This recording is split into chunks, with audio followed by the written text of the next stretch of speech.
যে নতুন বাংলাদেশ, এই 24শে জুলাই গণঅভ্যুত্থানের মাধ্যমে একটা নতুন বাংলাদেশের যাত্রা শুরু হয়।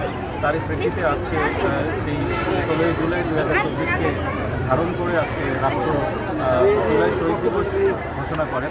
তার প্রেক্ষিতে আমরা যে রাষ্ট্র নির্দেশনা অনুযায়ী আমরা আলোচনা সভা ইতিমধ্যে আমাদের সম্পন্ন হয়েছে এবং অন্যান্য যে রাষ্ট্র নির্দেশনা আছে মাহফিল শহীদদের উদ্দেশ্য করে আত্মার মাহফিল কামনা করে এবং আহতদের আরোগ্য কামনা করে সেই প্রত্যেকটা মসজিদ এবং ধর্মীয় উপাসনা রয়েছে এই প্রার্থনা অনুষ্ঠিত হবে।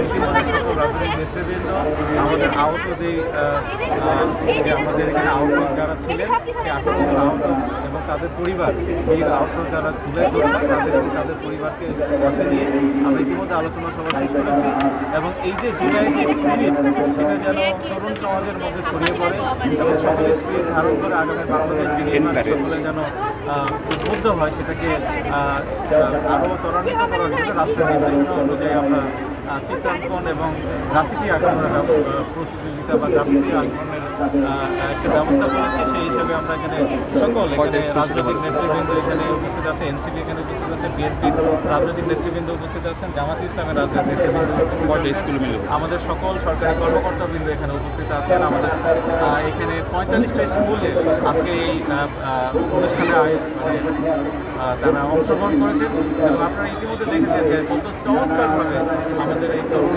যে ছাত্রছাত্রী তারা জুলাইয়ের এই গ্রাফিতির মাধ্যমে জুলাইয়ের সেই সময়টাকে তুলে ধরেছে।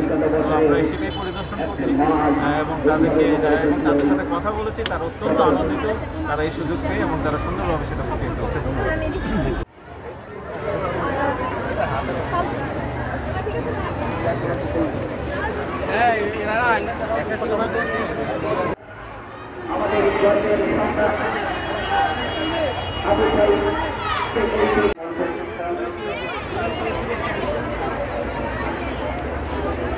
চিত্রাঙ্কন প্রতিযোগিতা